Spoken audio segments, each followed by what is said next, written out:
Well, hello, good people. Mark Holmes here, as always. I appreciate each and every one of you guys. We're going to be listening in to some of the Micah Parsons show.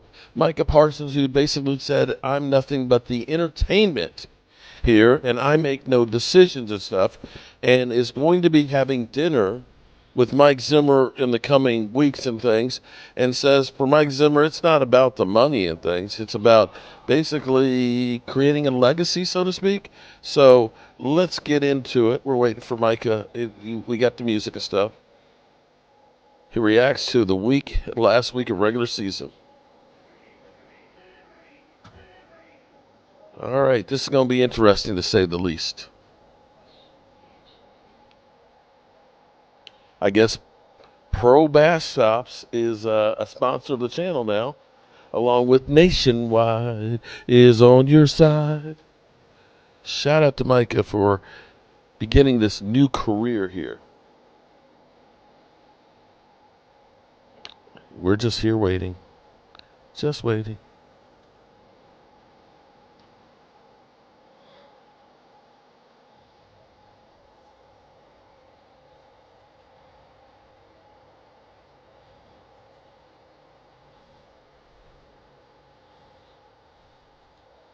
Here we go.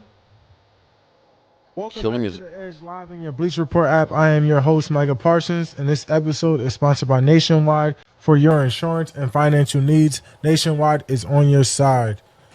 Woo!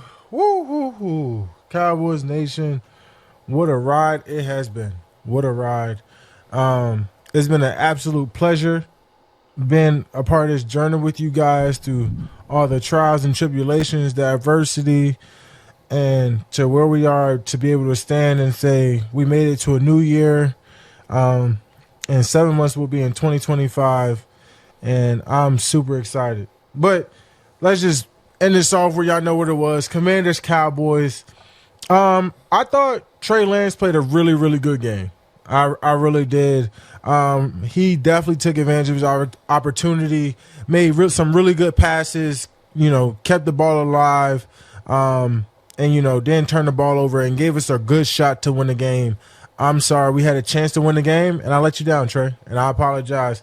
Anytime we got a chance to win the game, obviously you want to go out there and win it. So I apologize to Trey.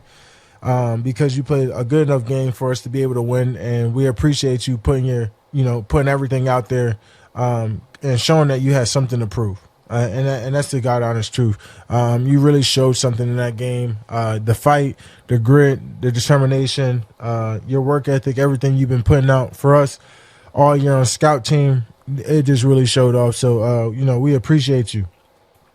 And, obviously, I'm blessed and highly favored, and I'm telling you right now, man, I really couldn't have done it without God.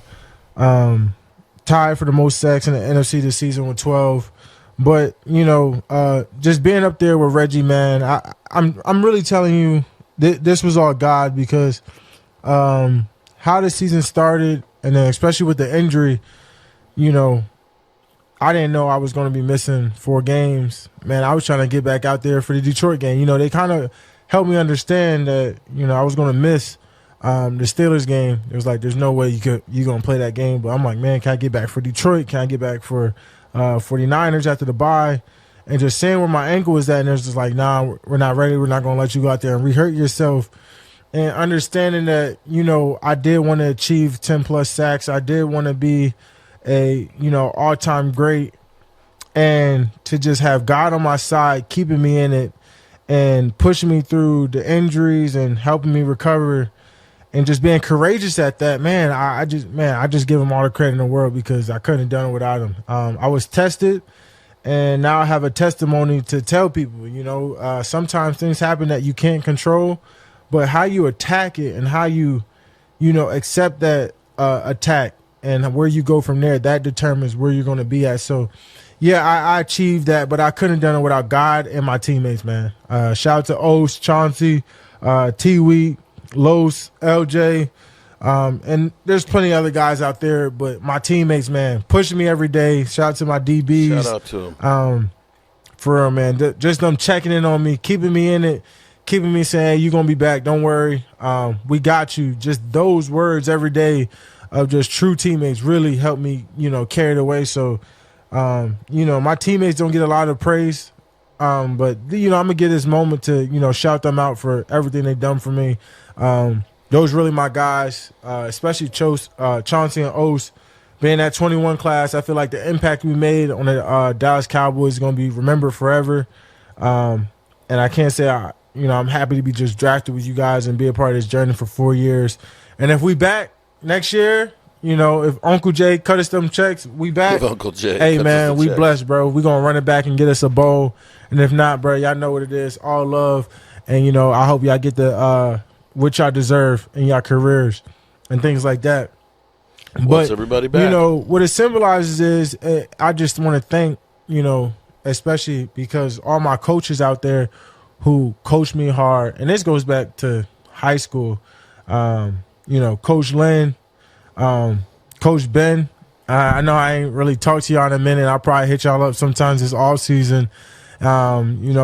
Shit, even from there, Coach Kyle, Coach Jawan, man, and even at college, Coach Pryor and Coach Spence, man, just those 6 people had such a significant, and even Coach Franklin, 6, 7 people had such a significant impact on my life and how I should be coached and what the standard it should be and how I had to accept elite talent with elite coaching. They really brought the best out of me and my competitiveness every day and challenged me and dared me to be great. I never forget after my first spring ball with Penn State, and Coach Franklin brung me in, or it was after my first camp. Coach Franklin brung my mom, and he was like, hey, I really want your mom to come up, and he sat down on that couch, and he told me, he was like, Micah, he was like, in 3 years, you'll be a first-round pick, and you'll be one of the greatest players to leave here, and you'll be one of the greatest players in the NFL.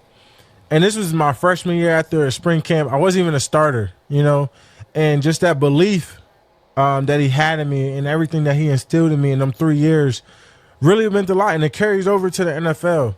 So, for all those young athletes, man, like when it comes to coaches who really care about you and want to push the best out of you, accept those challenges of daring to be great because your coaching will be different. Even when I got to the pros, I was coached different by Dan. I was challenged different, and I didn't understand it, when I was younger, why I was treated different.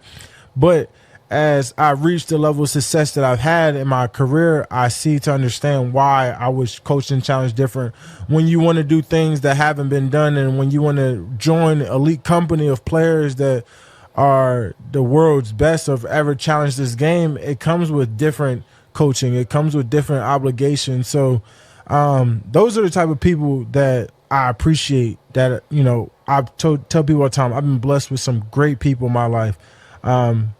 So those are the type of people that deserve shout outs, and I appreciate them because, from where I'm at now and where I want to finish, we're not done yet. We're still hungry. We still want to do so much more.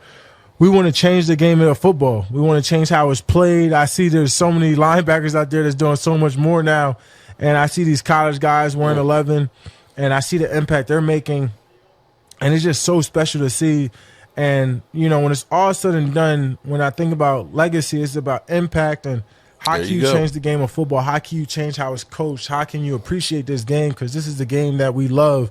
And it just starts right there, man. So we're not done yet. I'm not satisfied because I just seen Mike Evans go 1,000-yard seasons 11 years in a row. So I have to have 11 straight 10-sack seasons in a row. I don't know if it's ever been done, but that is what greatness is. Jerry Rice, greatness is consistency.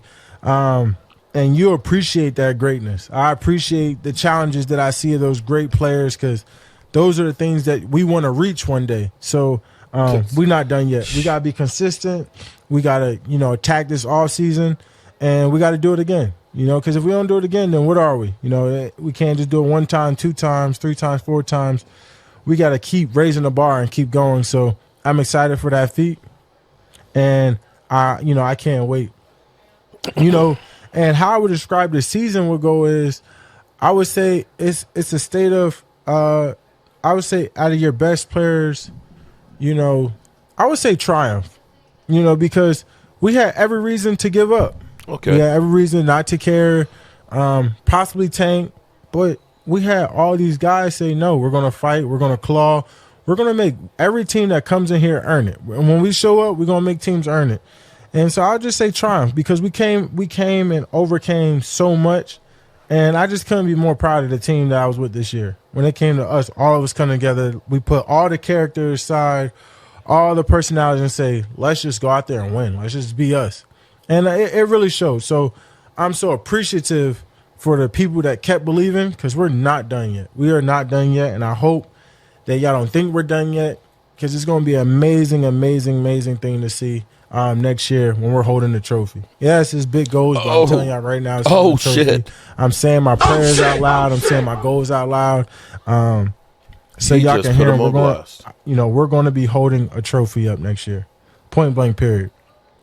Shit. That is something y'all should look ahead. Fans who didn't give up, we owe that to you. Y'all still came and supported us. We appreciate you so much because that's what real friends are, man. You're there when things are tough. You're there when things are great. And I know it's been a long drought, but the hope is here. The hope is here. The hope is here. So I hope you guys are ready. Buckle your seatbelts because it's going to be a great 2025. And, we got the number 12 pick in the draft. I was the number 12 pick in the draft, so I believe that's good luck already. That just giving me a sign that we finna get a great player.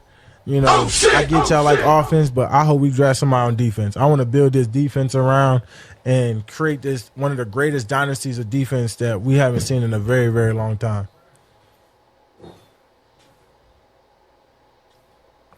And, obviously, just like you guys, there's been a big swirl about, the coaching and things like that.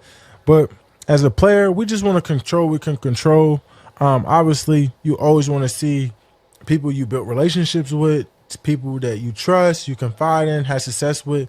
You still want to see them around, but those aren't things we can control. So, all I can do is pray for the best, pray for all families, everyone involved, because I know it's a tough decision and, things that we can't control. But, one thing we can control is our effort. Regardless of coaching or where it's at, we still had to come out, perform, and give our best effort. That's the truth. Because that's how we're going to get to the bowl. So, hopefully, I don't know what's going to happen, but I just hope that we are able to establish a great culture and environment to go and win the Super Bowl. But there is, obviously the Bears just asked permission to interview Mike McCarthy, and we haven't yet to respond. So it just goes to show you Bears have how good of a coach he is. I had not heard that. He's a great coach, great person, and that'd be irony because obviously with the Packers in that division for a very, very long time. So it's going to be something very cool, very, very neat to see. But I understand that it's the nature of the business. Coaches, Coach Mike's a great coach, and he's always been honest and fair to all. So I'm not surprised by this. He's going to be in this league a very, very long time, regardless of the Cowboys or wherever. I just know he's a great coach, and it's going to be very interesting to see. Wow. I missed that. This season gave us a ton of fun moments, man. Very ton of fun moments. What was what was my favorite non-Cowboy moment of the regular season? Okay. I think